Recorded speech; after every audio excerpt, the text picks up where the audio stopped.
thank you all for coming to this part of the program. This was the third time I've traveled with my family like this, and it's a huge gift. It's my mom, who's 83, her husband, who is 65, and they've been together over 30 years. So they've traveled to like 80 countries between the two of them and together. And my little brother, who's 55. It's a tremendous love event because as a child, I lived overseas, and it was just the four of us when my dad was alive. He worked for an oil company, and we lived in a lot of different places. We lived in Bahrain, we lived in Egypt, we lived in Iran, we lived in Brazil, we lived in Nigeria. Usually for a couple of years here and there. But so travel international for me, that was just a commute. It was like, yeah, we went in the summer and then we came back in the end of summer. But for them to invite us to go along on this trip, it was 17 days. And we went to 3 different countries. And I'm gonna leave these out later, but there's about 8 pages of itinerary and options for each country that Craig puts together. Kind of my stepfather, but we're only 5 years difference. So I don't know, what do I call him? I call him Craig. But anyway, so they choose it all. If you had asked me where are you going on this wonderful adventure, I'd tell you the names of the countries, and then you would say, well, where's that? And I would say, I have no idea. Because I didn't know until life was finished for me and I got to the airport to go meet up with them. I'm like, I guess I better look and find out where it is I'm going. I had only looked at the weather prior to that to make sure I had the right clothes. So I looked at it and thought, oh, wow, you mean we're gonna be next to Russia? And we're gonna be next to Iran? And why would they pick that? But okay. So I didn't even know where we were going until right before we left. It's a grand adventure. All the options are planned out for us, other than our accommodations and 1 or 2 main things we would need to do because of reservations or what have you. The rest is like, okay, what do y'all want to do? Here's your list. Here's your list of things we should eat. Here's the list of places we should go. Here's the list of tours we should go 5 hours out in the countryside to go and see these particular things. So he gives us just amazing choices and puts it all together. Anyway, so that's kind of how this came about. And you'll see I have been better at creating the presentation. I've never been the one to make the presentation. So this is a first for me. So here we are from Stephenville, Texas to Baku, Azerbaijan, and it was 7,000 miles. Yeah. You can't go direct, obviously, and it was we had 1 stopover. So here's where we were up here. This is, can y'all see that? So this is Turkey, this is Iran, this big yellow one is Russia, and the red one is Azerbaijan up here. This little brown one is Armenia, and the green one is Georgia. So those are the 3 countries that we visited. Here's Saudi Arabia, here's Egypt, and you had seen on the other map. So I thought, okay, well, what was there before? I don't know what was there before. Well, we read in the Bible, and I found out Paul did all this traveling, right? Well, over in this part, this is mostly Turkey now.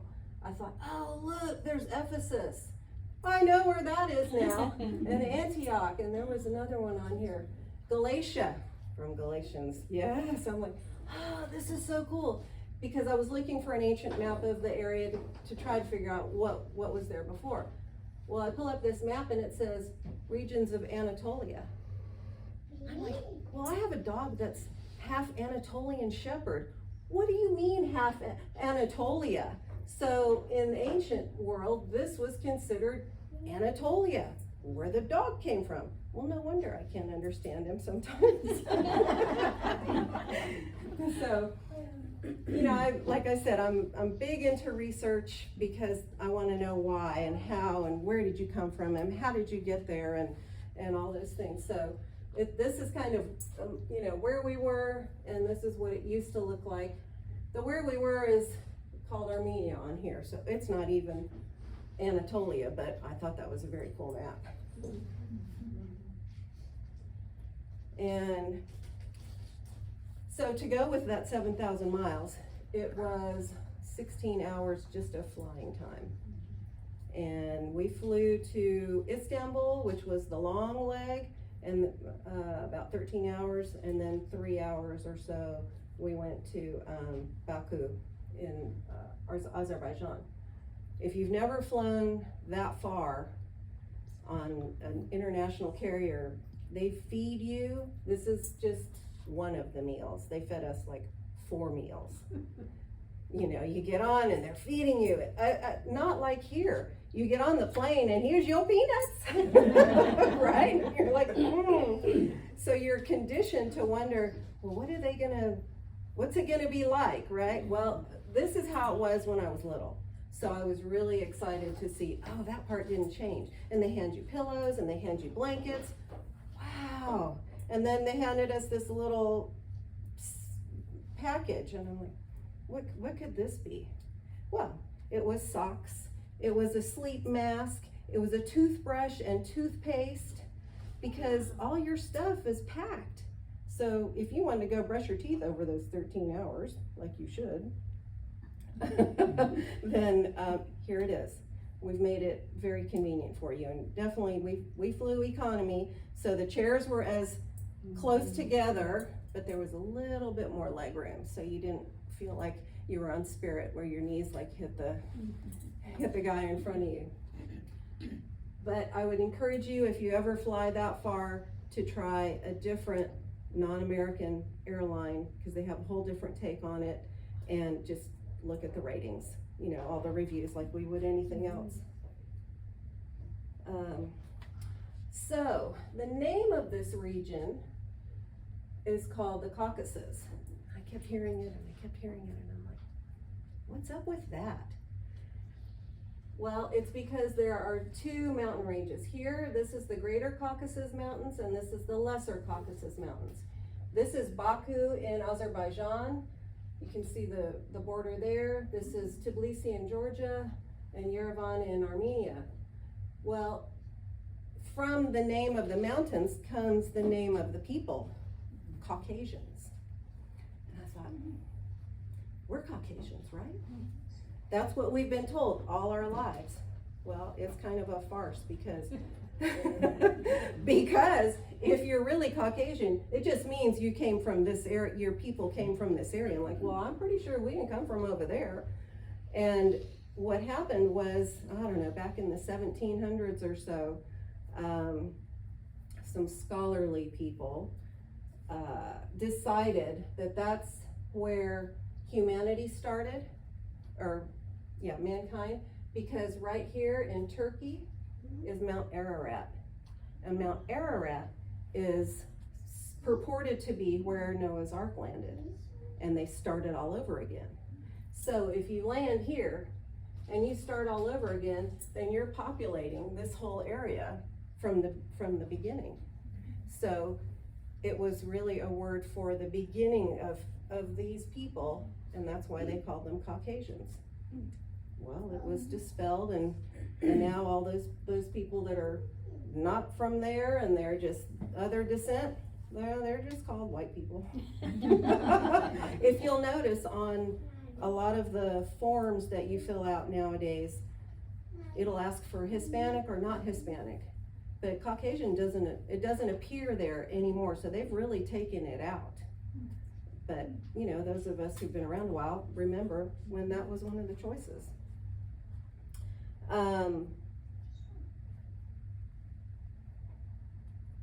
Anyway, that was kind of interesting. Whoops.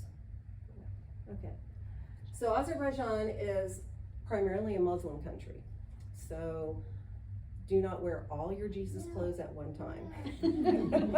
That was my thinking. Yeah, I'm going to be pretty low-key on that.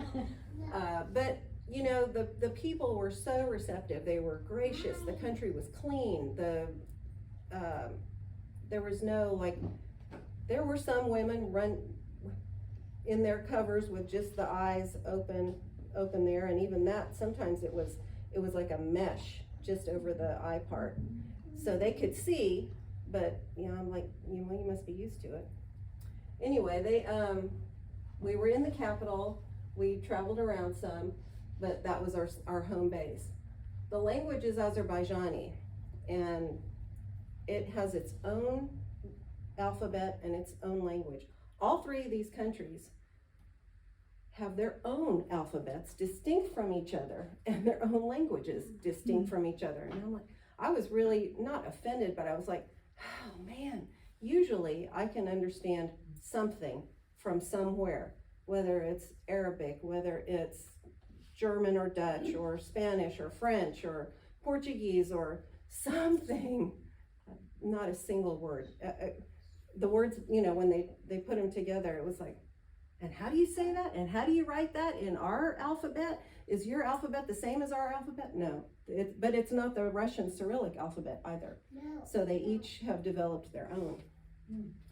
Another thing about language, we had taken a day tour, so we were going to be gone all day, and we had hired someone to be an English-speaking driver and guide so that he could tell us about what we were seeing. Well, come to find out, his English was not very good. And my brother was sitting, riding shotgun, and he's, you know, trying to converse with the guy, and he says, so what other languages, what languages do you speak? And he said, Russian and da-da-da, and Spanish. And I'm like, ho, excellent. So in Armenia, we spoke Spanish all day with the Armenian driver because his Spanish was much better than his English, and I could figure, you know, we could talk about what we were seeing and where we were going and what was going on, and that was very funny. Let's see, the country Azerbaijan is just a little smaller than Maine, so it's not a huge country. Most of their wealth has come from petroleum, and it goes back a couple hundred years. But I think why the city where we were was so clean and the people so friendly is because they have poured back into their people, into their city, and they've made it a priority. There was no graffiti, there was no homeless that we saw, and it was clean. And you'll see later in the park, they had piped in music. And I'm like, man, and who pays for that? Of course, I'm wondering, and who pays for that? It was about they're 7 hours ahead, and their ancestry is most closely related to Iran. So they were formerly a part of the Greater Persian Empire. And their money, UNESCO protects the World Heritage Sites. It's an arm of the UN. I gotta look it up and see what it says. It's the United Nations Educational, Scientific, and Cultural Organization. So when they find us, you have to apply to have your site recognized as that. If you are accepted, it comes with some protections under a covenant from within the UN, and they're called World Heritage Sites. That means that they are designated as something important to humanity, and they need to be saved for future generations. What this organization started out doing was rebuilding after World War II in Europe, the schools, libraries, and museums that were destroyed.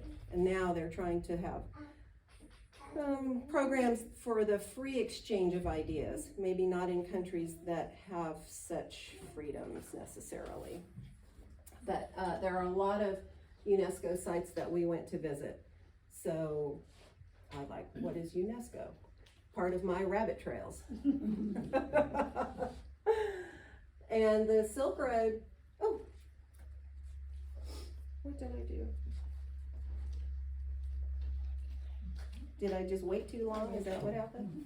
Okay, so the Silk Road, you remember on that map, between the two mountains, that's actually the Black Sea Silk Road because it connects the Black Sea with the Caspian Sea. But that's the path of least resistance, which is why it was part of the Silk Road that went 4,000 miles. And not fun fact, kind of sad fact,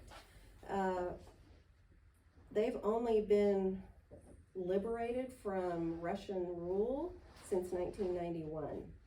The Russians came in 1920 and just kind of gobbled up a whole bunch of those little countries. And because I was not really interested in history, I'm like, yeah, I never knew that. And it was a surprise to me. I'm like, why are there so many Russian speaking people here? Why does that seem to be a secondary language here? And there are a lot of tourists there. There are a lot of businesses still there that are owned by Russians and operated by Russians.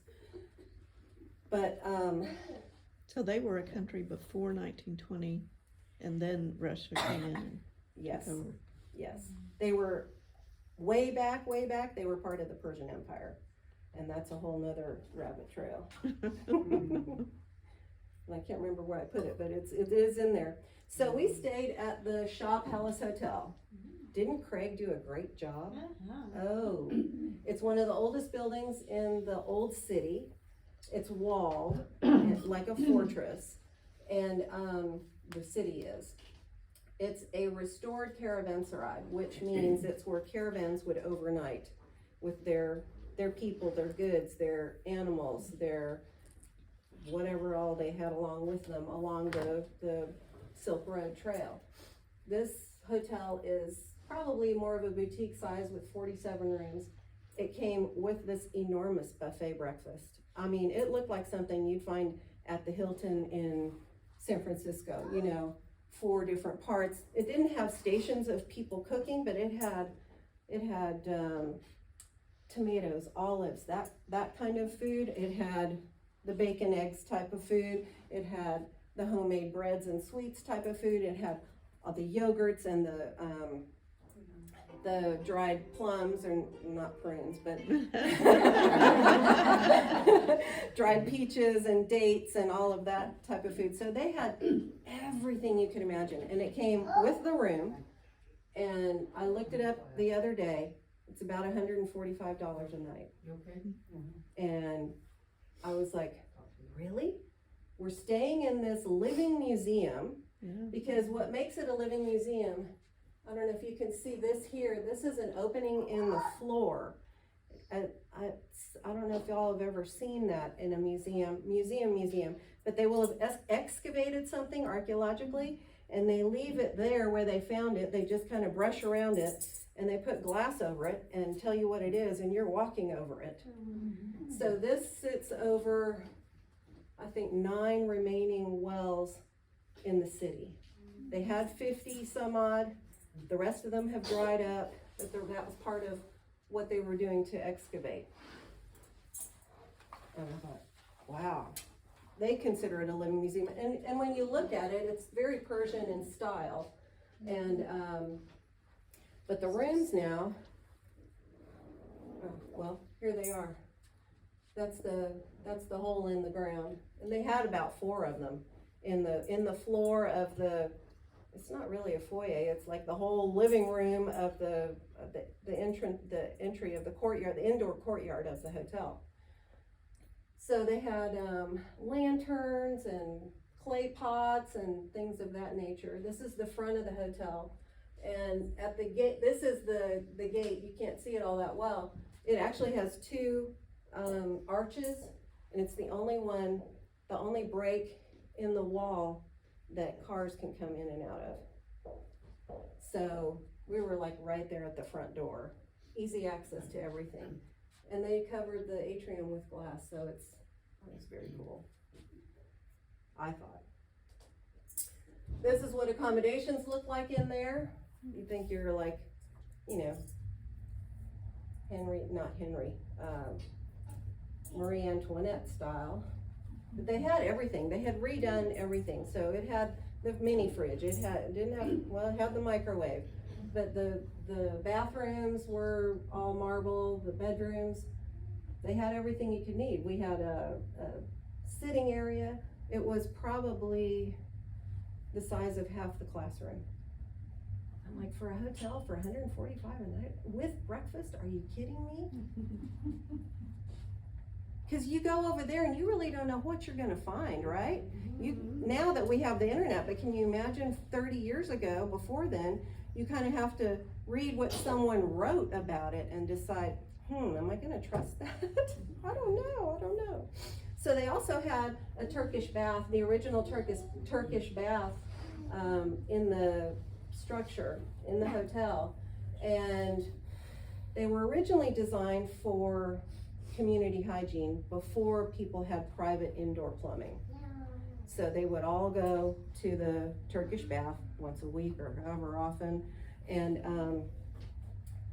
funny story about that, that they told was, because you go, you get naked and you put this little towel on and you're, and it's all men and women, separate days and times. So there's no chance that you would be running into them.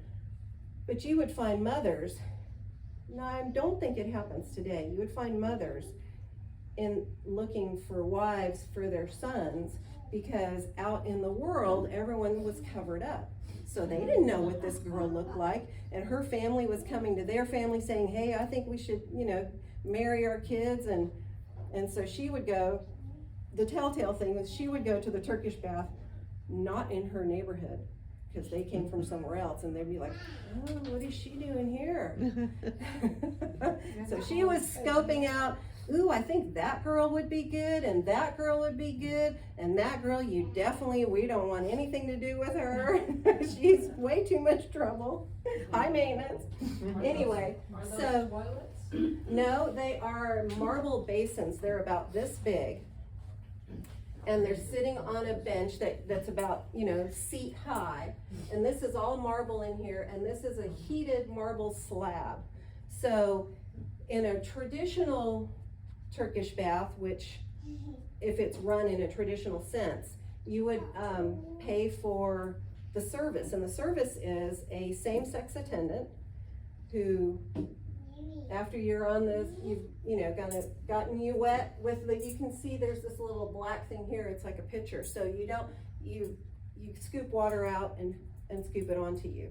So then you lay down on the heated slab, and they scrub you, and they exfoliate you, and they rinse you, and that's how it works. So people say it's so relaxing, you kind of almost get into a trance, because it's like when you were a kid and you just didn't have to do anything and your mom would bathe you. I did the Turkish bath. I did this Turkish bath, but it was self-wash because all they had was a masseuse. So that was not part of it. And I didn't do the research to find out, oh, is that how it's supposed to be? So I didn't even ask, I didn't do it. I just said, I want to do that before I leave. And I, just seen a picture of it. I thought, oh yeah, it says Turkish bath, I want to go try that. Well, had I done the whole thing at a different one, that would have been a whole different experience to explain to y'all. But I just did it myself, and then I had a massage. But there's a sauna up here too. And it was just cool to be in that huge tile marble room that was all heated up, and woo, I would do it again. I would go look for that other kind though. So this is the towel that they give you. It's just like a little thin thing like that. And these are other Turkish baths, but this is the ancient Turkish baths. that have been excavated, and you're like, what's with all these domes? Well, all the domes are different rooms. And they have little holes in them so the steam will escape and the light will come in. So, and the reason they're like half underground is for insulation. So when it's really hot outside, it keeps it cool. When it's really cold outside, which I think it does get cold there, it keeps you warm. They say that they're constructed with hot water pipes under the floors, and that's part of the indoor plumbing that they use for these. I couldn't tell you, but this is what the different rooms look like. And then this is what that's what all those domes are, because you're like, man, what do they need all that for? Well, I can tell you that they have changing rooms, a hot room, a steam room, a cool room, bathing rooms, rinsing rooms, and toilet rooms. So there's all those different things happening, and you move from room to room, especially those main ones. So that's why there are so many. Why do you go there? Well, because it's increased circulation, it opens up your pores from the heat and the exfoliation, and they say it just makes your skin glow. It's like a spa. Yes, it is like their version of it, with the mother-in-law factor in there, right? So you better be on some good behavior. Okay, so I think I probably should have put this first about the Silk Road. We saw that in that area it passed through the valley between the two mountain ranges, but it really came from a lot further away. It's about, I think it's 4,000 miles, or no, this is 1,677 miles is the old Royal Road, which preceded it. And the riders used to do that in 9 days, but originally when they were deciding how much territory they were gonna try and take over, it had to do with how do you rule it, because you gotta keep order and pay, and bring in taxes and what have you. And so you needed to do it within a certain distance of what you could control.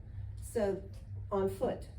So with the advent of camels and horses, they were able to go a lot further out. And I think that's when things like the Mongol Empire and the Ottoman Empire, that I am not a historian of at all, but they were able to take over so much more territory, was because they were mounted. Not unlike in our country with the advent of the automobile, we then did not stay extended family in one place, right?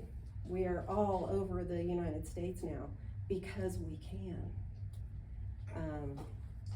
Is it a good thing? I don't know. But the Silk Road, it started back in the 2nd century before Christ. So it was really old. It was not a road. It was a, I think I have it on the next slide.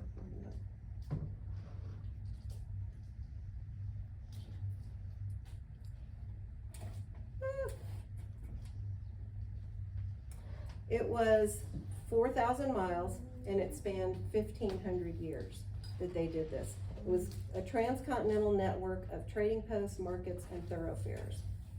So what they did, let me go back to here, was they traveled in caravans. And the reason they traveled in caravans with their goods is for safety. They had highway robbers just like everybody else. And the reason they had caravanserai, which were like the motels that could house the people, the animals, the goods, they actually became a marketplace, so that you didn't have to, if you were from China and you had some silk or some gunpowder and you were gonna sell it, you didn't have to go that 4,000 miles to go sell it. You could stop off at this caravanserai and trade with these people. So it became trading posts, not unlike our American Indians and in our country. So they used that same concept over there. They were built about a day's ride apart. Not unlike the missions, I don't know about in Texas, but in California, the Mission Trail, they are a day's ride on a donkey from each other. And depending on the terrain, it could be, 5 miles, or it could be 30 miles if it was easy going. So it kind of all depended on that. This is a layout of a caravanserai, and you can see they had you can't see, but they had one entrance for security. They had the downstairs was for the animals, the upstairs was for the people, and then 2 areas of marketplace, and the main one with the water for the people and the animals was where all this happened. Because if you think about it, you had people coming from the east, the Chinese, the Asians, meeting the Europeans. They'd never seen that before. They'd never smelled those spices or that food before, or even maybe the Anatolian Shepherd dog, who knows? But so it would have been this whole experience, and wow, so what do you have? And what do you have? And why are you eating that? And just completely worlds apart. So by traveling on the Silk Road, that was how cultures and economies kind of melded and exchanged. They came together, but they exchanged too. And if anyone has any questions, I'm sure I did the research, so I might be able to field an answer. The first day that we were there, Craig had arranged for us to have a private tour in a minibus, and he picked out these 3 or 4 things that we needed to go and see. And we had a local guide, and she spoke very good English. She was very funny, very informative. And so the first place she took us was Gobustan.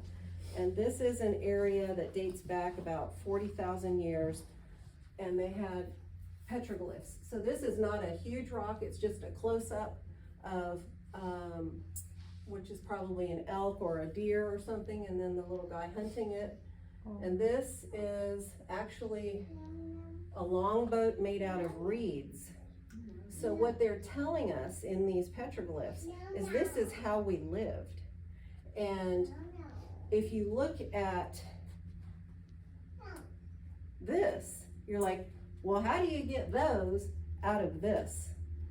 Well, 40,000 years ago, it was a savanna, and it was green, and it was lush, and it had flora and fauna, and now it's just kind of very arid and deserty. So it's just changed over 40,000 years.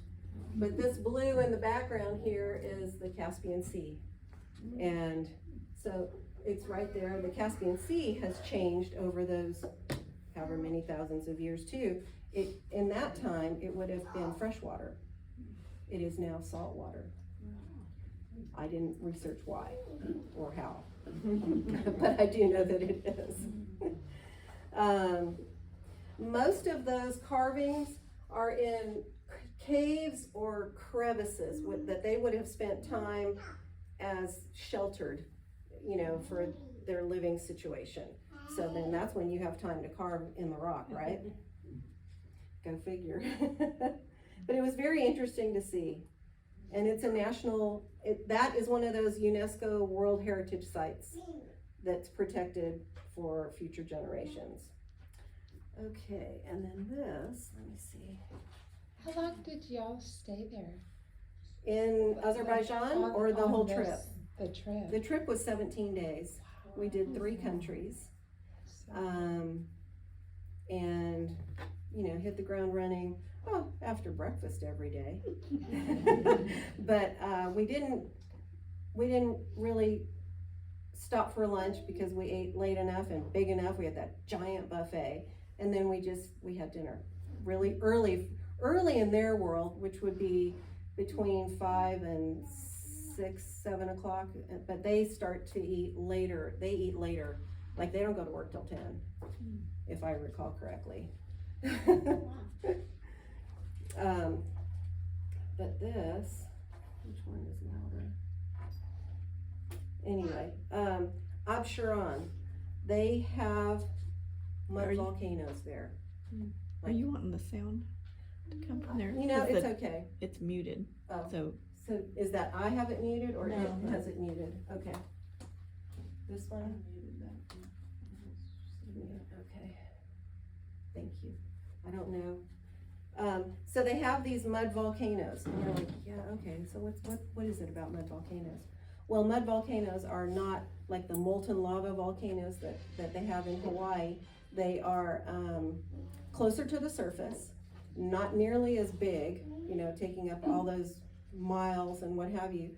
And when they come up, it's like a function of all that natural gas that they had there, just kind of unstable, trying to get out, well, it just pushes mud up.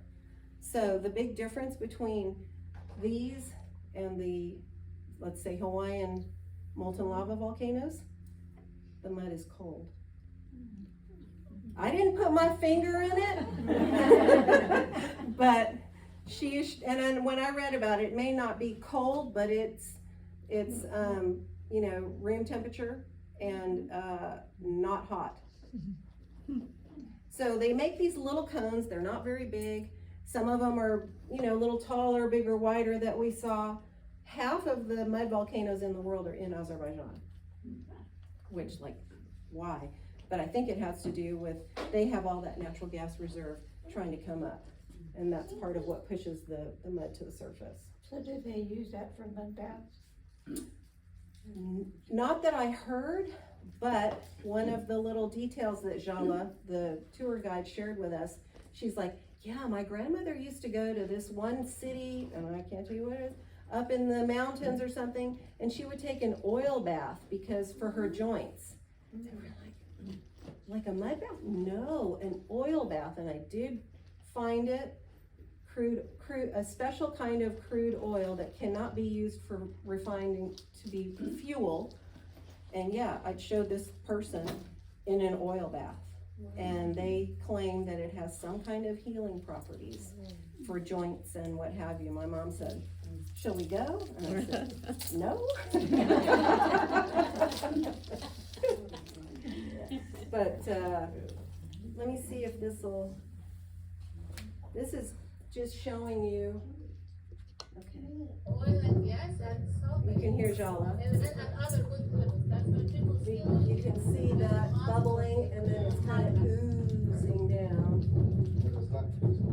No, it's not. There's also. Barbara, did the gas have a smell or anything? I was just gonna ask if it had that awful sulfur smell. I don't remember that. Oh, you'd remember. I would remember that likely, so I don't think so.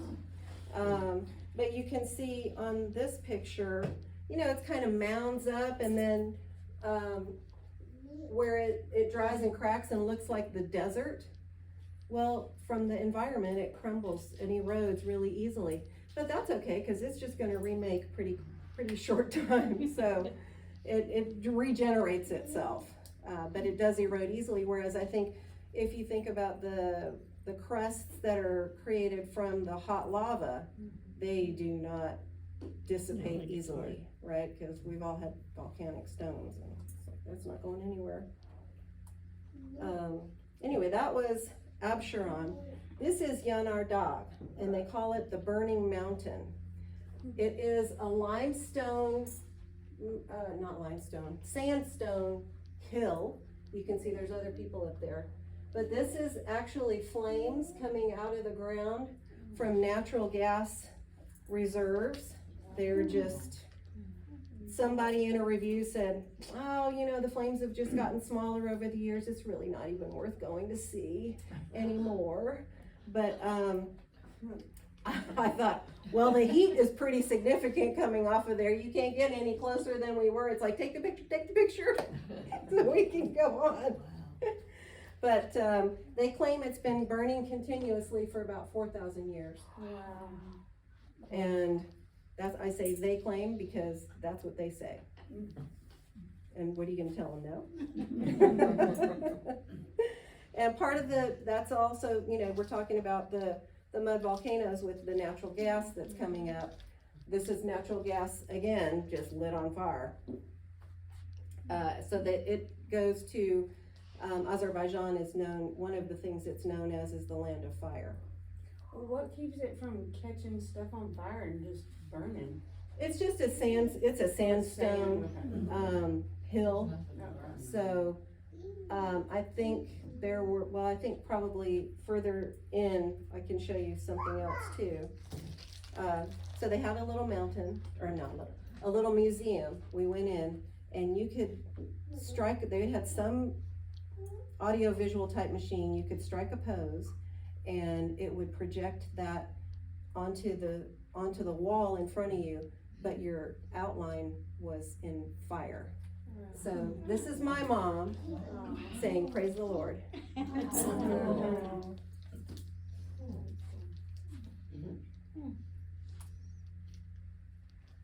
Ateshka, this is a Zoroastrian fire temple. Again, the theme of fire, which comes from their natural gas reserves that were unharnessed for so long until oil and gas exploration became a thing. Jala was telling us that the Nobel brothers, back in the 1800 something or other, were the ones who started oil and gas exploration in Baku in Azerbaijan, and they are the Nobel Peace Prize people. Which was, I was like, where did that come from? But this is a temple that dates back to I think the 17th century, but fire rituals date back to the 10th century. And talk about exploration and development. This was naturally occurring, like the Burning Mountain, but after they started sucking the gas and the petroleum and everything out of the ground, it died. So now it's hooked up to the city gas for the tourists.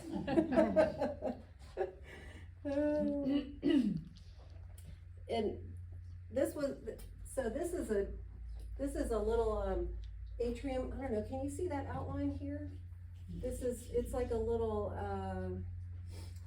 not atrium, but for lack of a better word, four-sided piece inside the courtyard of what is structured like a caravanserai, so that it could hold people, it could hold animals, it could hold some goods. But this was really a place of worship for pilgrims to come. They were mostly Zoroastrians, which were fire worshipers in the 10th century, so a long, long time ago. But this is what makes it different, is that they had this in the center rather than the water for the animals in the center of the courtyard of a caravanserai. But the pilgrims could stay. They have little tiny cell looking things that if you didn't have any money, but you were just there to pray and pray and pray and pray and pray, and that's all you were gonna do, you were still welcome to stay there. So Baku Old City. It is a walled city and with a palace on the high point. And you remember the two drive-through gates. Well, this was developed, so to speak, by a family back in the 12th century to the 15th century. And that's how old this is. You can see these are newer cobblestone streets. They've replaced them. They're black stones about that big, and they just place them like that whenever they have to repair it. So that's why it looks different. And I don't know that there are more than maybe the street that circumnavigates the whole inner city. That's the only one that's big enough to hold cars. The rest of them are strictly pedestrian. But that's one of the views. You can see a number of different centuries of building in this picture. So this probably dates back to the 12th century. And then you've got things like this, which look very European, so that'd be about the 1800s. And then you have this flame tower, which is either an apartment or an office complex, and they light it up like flames because fire is their thing at night. So you can see totally a complete change from what it was to what it is now, and it's standing in this one spot.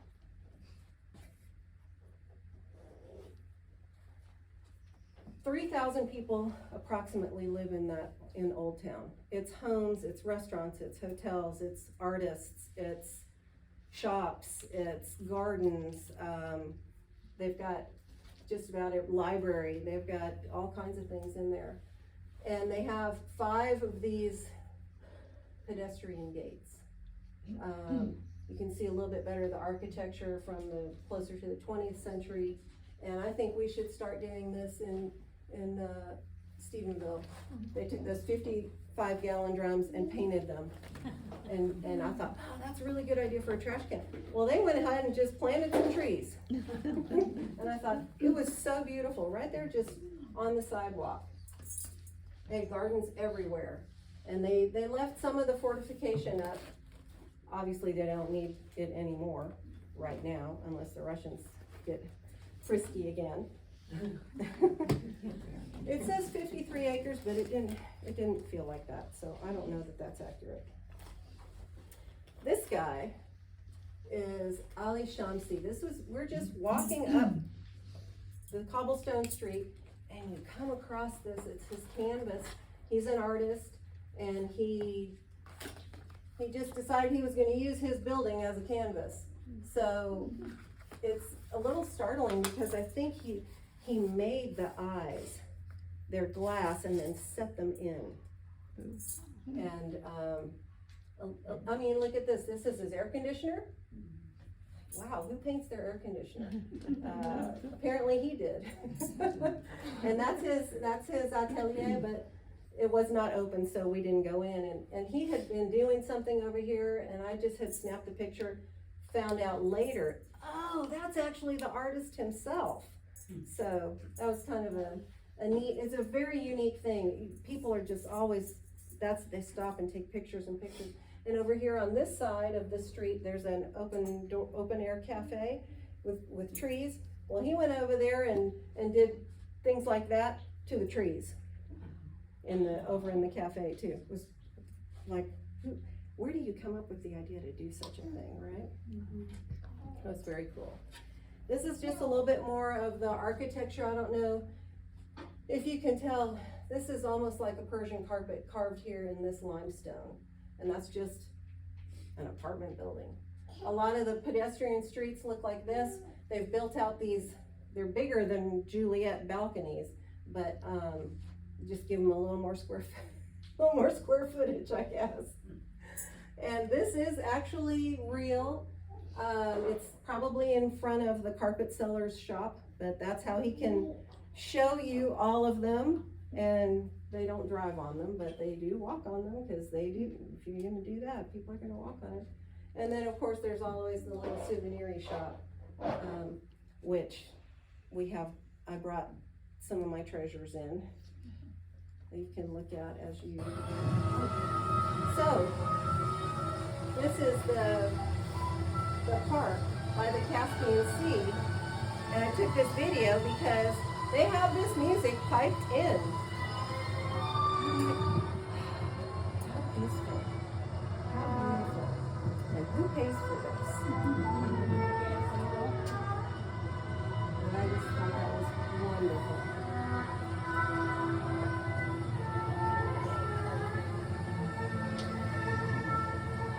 You know them. Does the music play all of the time, even at night? That part I don't know, because we were far enough from it where we wouldn't, I don't know that you would hear it. I think maybe the speakers are pointed in. Okay. I don't know that you would hear it across the busy street at the hotel. This is actually across from like the Four Seasons. But I don't know that they would hear that. And this is particularly loud because I had it turned up to capture it. Yeah. So I don't know that if you're standing there, it would feel that loud. When they had those carpets outside like that, you said people walk on them. Mhm. Do they leave that out there all No, the time, or no. every night? Every night they bring them in. Wow. Yeah. Yeah, that's his stock and trade, so. And this is a picture of what the seawall area used to look like. This promenade thing was built so that the oil barons could build their mansions and overlook the Caspian Sea. Those mansions are not there anymore, but that was their intention. Carpets. I brought in 2 of my carpets so that you could see the difference when y'all get a chance. This is the silk, and this is, sorry about the stinky dog, this is the wool. They are handmade, so women sit at looms like this on a short bench. They have the design up here on the loom, and they are choom, one little knot choom, one little knot choom. And what they do is it's all raggedy when they do it, and then they go by with these giant scissors and just cut it so that it's even. I'm like, really? It's not more technical than that? You're just taking these big scissors going and that's what they do. But when you have the carpets that are made with wool, it's a thicker material, so by design you do not have a really fine piece. I mean, fine, when I say fine, I mean small detailed. It's good quality, I don't mean the quality, but when you have silk, it's thinner, so you can make a much more detailed, you can execute a much more detailed design. So do you have to ship everything home? I already, Or you already have it? this one, the silk, was handed down to me from my parents. We lived in Iran when I was in 4th grade, and they acquired a number of silk carpets when we were, and just regular carpets, but a number of carpets there, and they've let me have some. Some people hang them on the wall.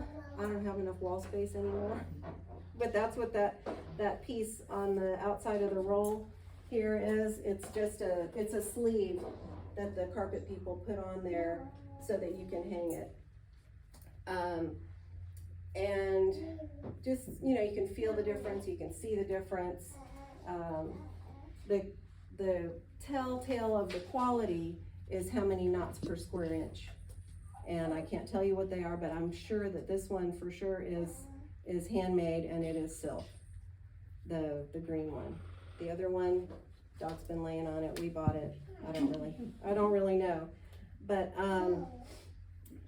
to get a 6x9 carpet handmade takes 131 days for them to make that, of just an 8-hour day. It's traditionally done by women and passed down to their daughters and daughters-in-law, and so it's like a family skill. And they're doing them in the mountains, in the wherever.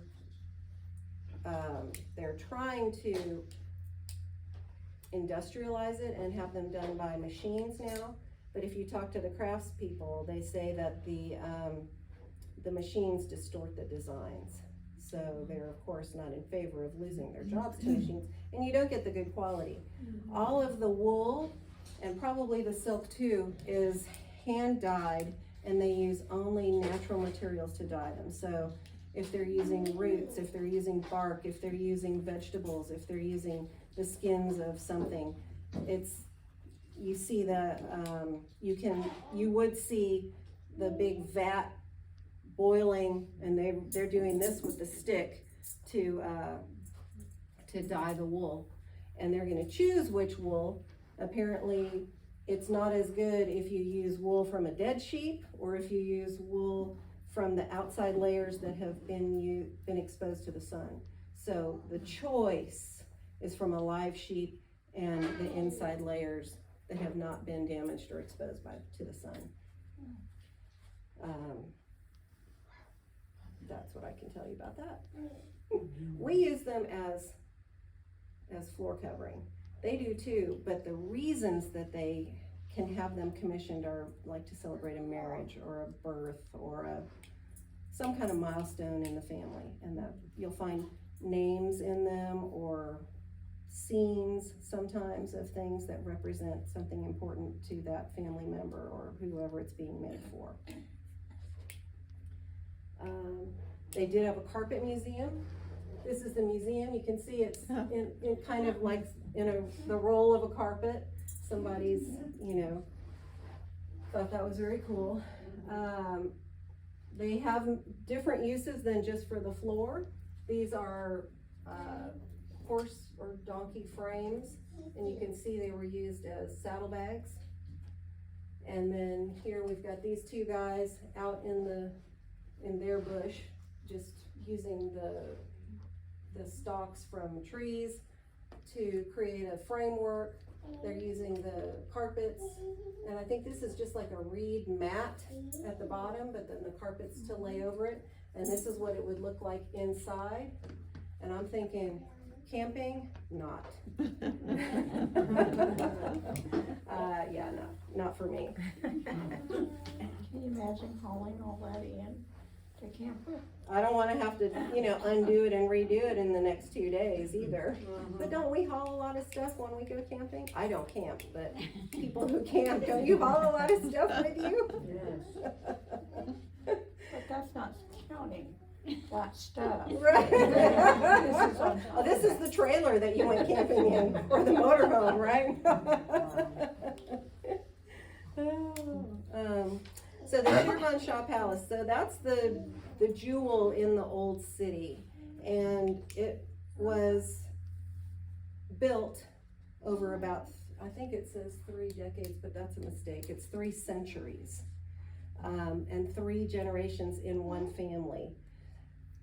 The way Persia was laid out in ancient Persia, there were different territories called khanates, like the Great Khan. So they were the Shirvan Shah Khanate. And at the end of that period of time, this generation or this family with these last 3 generations of a father, a son, and a grandson built all this over those 3 centuries. And it's still unfinished because the son was killed in the war where someone else was trying to take over their territory, which they did. And that at that point in about 1500, the person who took over, that family, they reached out and unified a lot of the different khanates into Greater Iran, which would have been a much larger than what it is today. But they ran that for like 200 years. But they've uncovered coins and instruments and carpets even when they did the excavation. The palace had 52 rooms. It had 2 mosques, one for the men, one for the women. It had the bathhouse, the one that we saw some of the ruins from, and a hall reputedly to administer justice. And there's your justice. There's the bullet holes in the wall. It's like, oh, okay. This is the inside of a mosque. You can see I had never been in one, and I don't know if mosques today are as bare or not, but there's this little niche built into the wall, and that's how they know that's the direction of Mecca, so to face that. So in every mosque, I had to look this up, there is one of these niches, and that's how they know which way to face. You can see the carved limestone here, very intricate, and this dates back to the 12th to the 15th century. So it has withstood the hands of time that have like crawled all over it and what have you, and the weather. It's, it's still standing, and you can still see the carving, which is pretty amazing. This is actually a crypt of a famous poet. So Craig and I climbed down in that hole and through this, which was only about this high, you know, like this, to then come up into something that's maybe just a little taller than me, where this crypt is. But I said, well, I'm not going down there by myself. So I'm coming. So we went down in there to go see what was there, because no one said what's in there. All you could see down there was dark. And then inside the palace, they didn't have windows, they didn't have glass. So this was their version of security and ventilation. So where this was actually pretty cool. When you had the rooms, the more the interior, it was hot. You had the rooms around the exterior that had this. You can't see really through here, but you're looking at the Caspian Sea, because it sat on the high point in the whole town.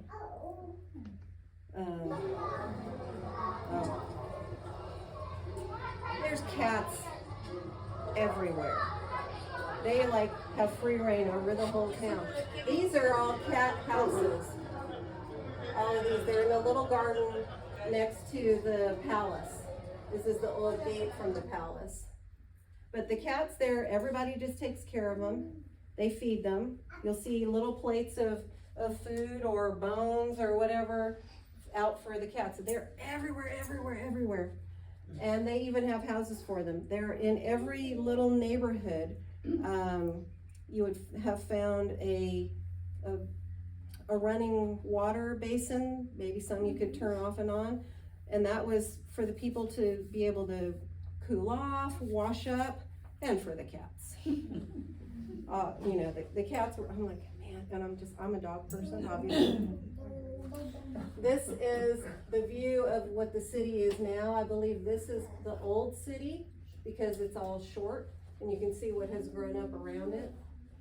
I remember I talked about the Four Seasons Hotel being across from the promenade, the sea promenade. That's what this is. The wall of the city has broken down in some places over time. So actually at this corner, the Four Seasons is the cornerstone. This is against this is with that in the background. We're up high at Highland Park, and this is one of the many gates. Well, one of the 5 gates there. And did they lock those gates? No. Mm-mm.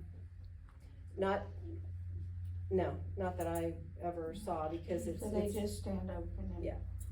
I think, but they could if they needed to. But then you would just like go over here and go in through the park, because it's not a solid wall around the city anymore because of erosion, and they've rebuilt some of it or restored some of it.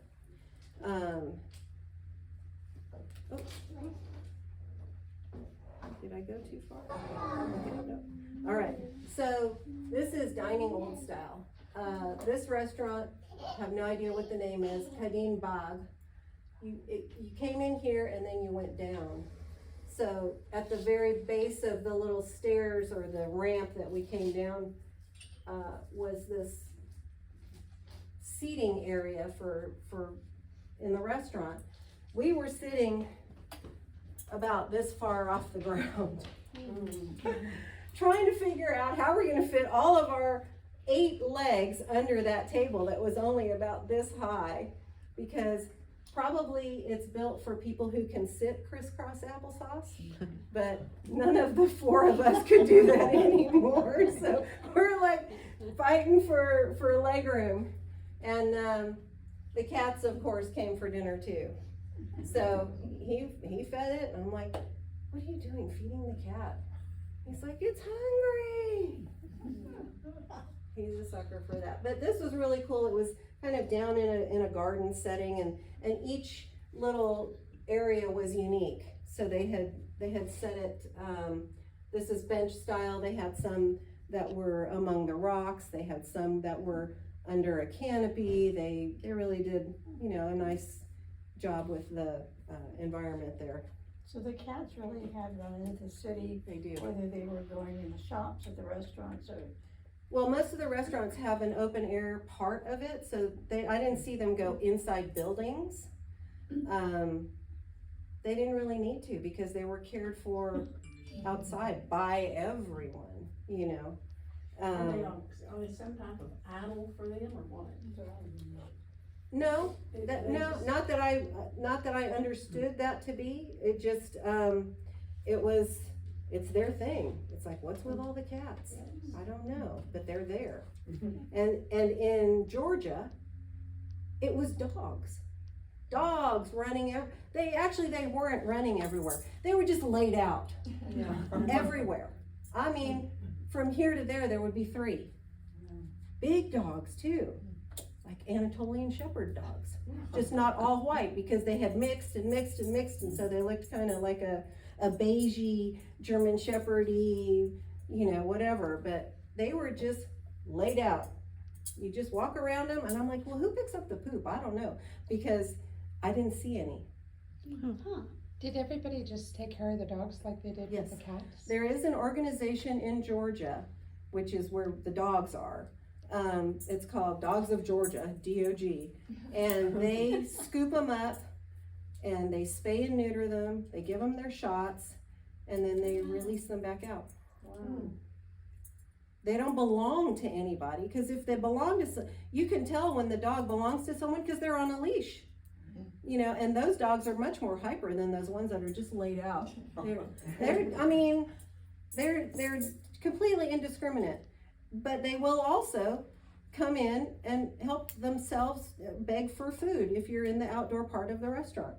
Because I think there's a picture of that too. My brother feeding the dog. Now this is caravanserai dining.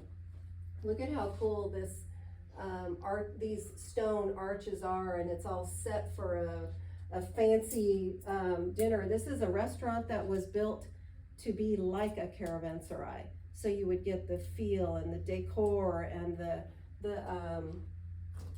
we actually had someone serenading Mom for a while, playing some stringed instrument that I can't tell you what it was because it did not look familiar to me at all, but they built it that way. And then this is some of the food we had.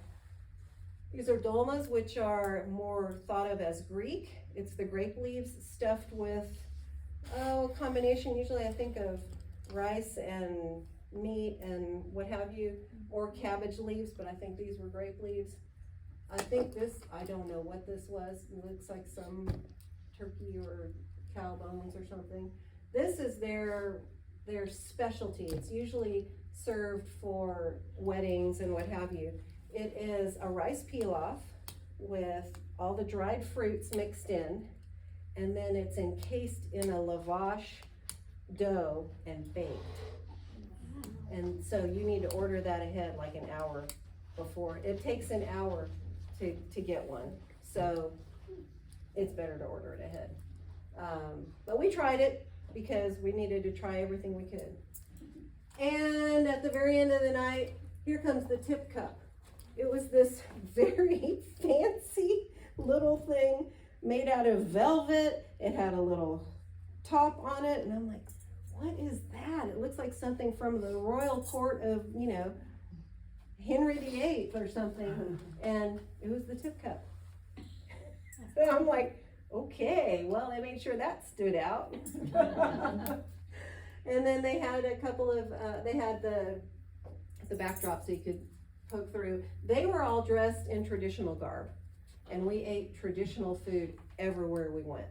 I don't think we went somewhere that didn't serve that kind of food. Maybe, I think my mom got one order of French fries somewhere, and that was it.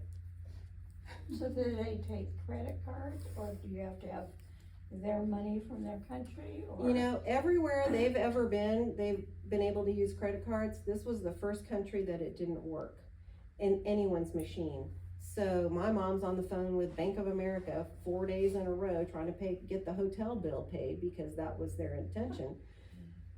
And nowhere could we use our cards. And what we determined was it never got past the processing company in Azerbaijan to even give our banks the chance to fulfill the request for payment.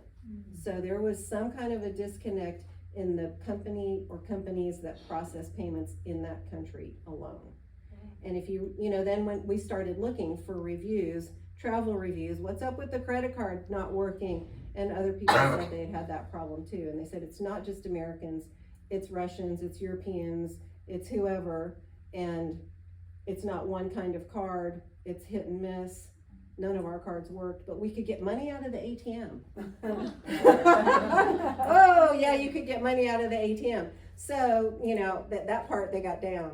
But processing a credit payment, I guess, was just, they're not there yet. I was just wondering if you had to stay there for hours so you could find money to pay for your dinner. There was someone who wrote that in a review. He's like, yeah, but because I stayed in the restaurant and my wife went to the ATM to go get money to pay for our dinner. It was their, you know, first encounter with it. So then you knew, and so we went at the Got ATM. money first. Yes, yes. And then my mom said, well, if I had to, I would have had my neighbor wire us some money so we could pay the hotel bill. I'm like, no, we could all gone to the ATM and got out what we could get out, and then we would have paid the hotel bill. But that was a good question. Because it's the first time in 80 countries that they had encountered that. Wow. And it was a surprise because you think, we're so used to plastic and we're so used to, you don't carry cash, you don't carry traveler's checks anymore, Yeah. right? Yeah. We used to get those because they were safe. No, none of that. The food, well, it was a very Mediterranean style diet, probably just heavier. Some sauces, but a lot of the squashes and zucchinis and they had the most heavenly tomatoes.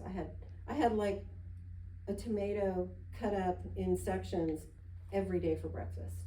It tasted like someone's garden. They were so good, and we all had tomatoes every chance we got. Just raw tomatoes because they were so good. Like our tomatoes don't taste like that here anymore, do they? Unless they came out of somebody's garden and they're heirloom tomatoes. But we tried all the regional foods in every country. Some were similar, and then others were just completely different. And then here's my brother feeding the dog in Georgia. I'm like, really? You have to do that? Did you ever go into places where you just like, I don't think so when it comes to the food? Because on these 8-10 page itineraries for each country, Craig has traditional food, the name and a full description. So we would look for the name on the menu and go, ooh, I want to try that, or I want to try that, or I want to try. And a lot of their menus have pictures, and they'll tell you at least what meat it is, or some basics about it. So, you know, if it said okra, then I know I don't need to try it. So does he hire out? So if you're gonna travel elsewhere, could you do this research? It's amazing.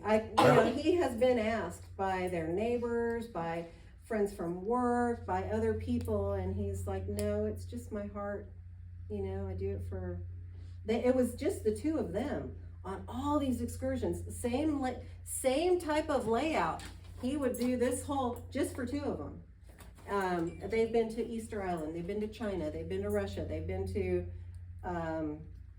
Cambodia. They've been 80 countries, not together, but over both of their lifetimes. So I wish he did, but I'm happy to be invited and go along for the ride because they foot the whole bill. It's strange that he's your stepfather. I was gonna say maybe you got that from him. In all your research. Yeah, no, we're just alike that way. But no, and very fortunate that was something that he came with, was a love for travel.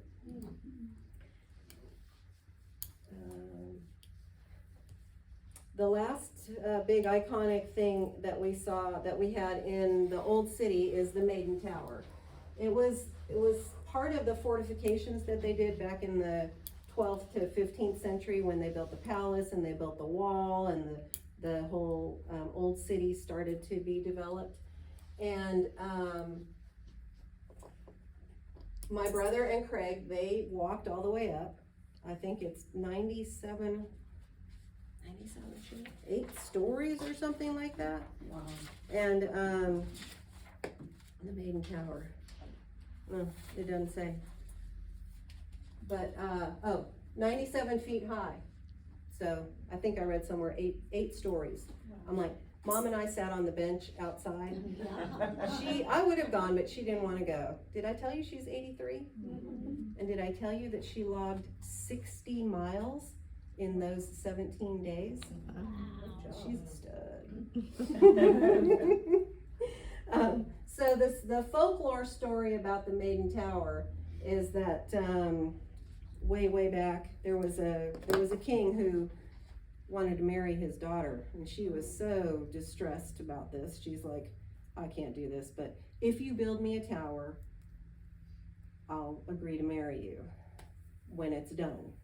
So that was the premise under which it was built, they say, and as soon as it was finished, she hurled herself off the top so she didn't have to marry him. Oh, That's why they call it the Maiden Tower. wow. Kind of sad. But that is some history of, of that. And there's the thank you gate again. So the story about the thank you gate, I have to tell you,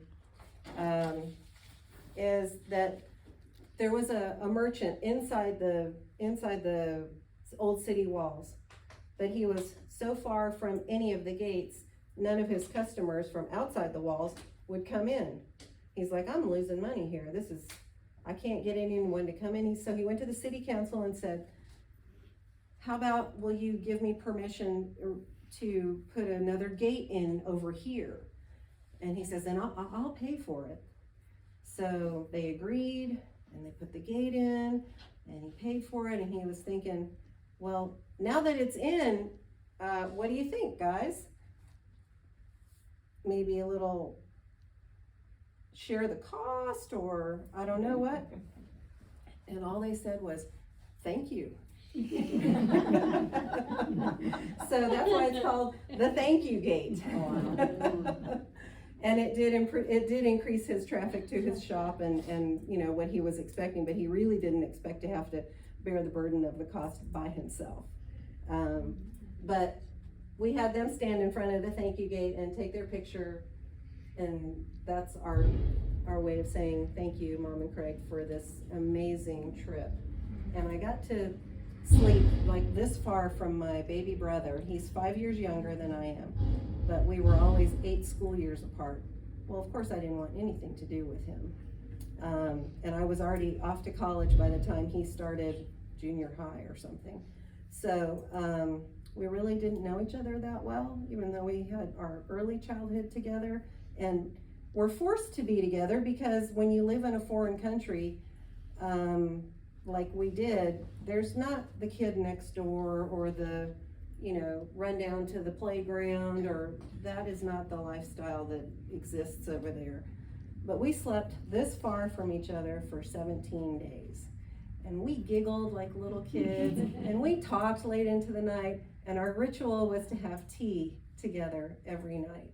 And for that, and we were so much closer, and for that, I am so thankful for that time with my little brother, because how many 50 and 60-year-old adult children get to go on a trip with their parents for 17 days? Yeah. I don't know anybody. You said you lived in the Middle East Mhm. when you were younger. Mhm. Were your parents missionaries? No, my dad worked for an oil company, Oh, okay. and they tend to, in drilling and exploration, probably not unlike what was happening in Azerbaijan in those early days. But they move you usually every couple of years. So that was our life, and our commute was far. So when did you come to the United States? We moved back when I went to boarding school in California for 9th grade, and then they came back because it turned out to be a very bad idea from 10th grade on. Those of you who we've had coffee who understand what that is. But, so from high school. So you have a lot of memories from there. That's Oh, so cool. yes. Oh, huge. And the lifestyle was just, and so different. They moved over there when I was 3. So who remembers anything from before they were 3 anyway? And I actually have I have my very first boyfriend. I don't know, there's a picture of us, we're about this tall. I saw him a few years ago. He lives in Houston. Cause a lot of those old people, the parents settle in Houston, they come back. One of the things about an oil company when they send you to those out of the world places is there a school? Well, they're only required to provide you a place that has a school through 8th grade. And after that, they will pay for your children to go to boarding school. So then they're free to send you wherever they want. Is how that works. So a lot of old people, when they move back, that's where a lot of them settle, is in Houston. So I actually have friends from that boyfriend, childhood boyfriend, lives in Houston, and then I have 2 or 3 other friends from junior high in Nigeria who also live in Houston. So living in Texas now, I get to see them every now and then when there's a funeral. So where all did you live? Let's see. My brother was born in Bahrain, which is an island in the Persian or Arabian Gulf, depending on what you want to call it. After that, we moved to Iran. We lived in Tehran for about a year. And I go by what school year I was in, where I was. That's how I can remember where we were, and I can argue with my mom all day long. I'm like, oh no, it was 4th grade with Mrs. Gilmore that we were in Iran. And then after Iran, we moved to Egypt for a year or 2. We lived in the suburbs in Cairo. After Egypt, we moved to Brazil. We lived in Salvador, which is in the state of Bahia, which is kind of got a Southern California type feel to it. Right on the town is on the ocean. So you get on the bus with all the smelly people holding the thing to not fall over on you. They're covered in sand and kind of half wet and everything, and you're all in there together, and it's all good. And so then after Brazil, we moved to Nigeria for 2 years. And there we survived. Well, we were not really, well, I guess we were in danger. They overthrew the ruling family and killed them all. So they had a bloody coup. And so for about 2 weeks, as I recall, we had a shoot on site curfew and school was out, so everyone just stayed home. The kids and, the dads all went to work, but they had to be home before 6 o'clock or dusk, I think. I don't remember the exact rule. So in all those places, the schools that you went to, were they the local schools, or were they schools that were for like the old? It was usually an international school. Curriculum was in English, but we would have kids from the embassy or embassies, because you might have the French, the German, the Dutch, the British, the whomever was there working in government or working in oil. So you had the people who worked in the oil industry, and then you had the people who worked for the governments, and all those kids and the upper echelon of the native kids went to the international school. That was how it was in Nigeria. That's the school in Iran was strictly an American school. You had to have an American passport to get in it, and I believe that's because the community was so large. In Egypt, I think it was everybody, and Brazil. We went to like a little academy with uniforms, but instruction was in English. And every school year we had you would have a class in whatever the language was of that country.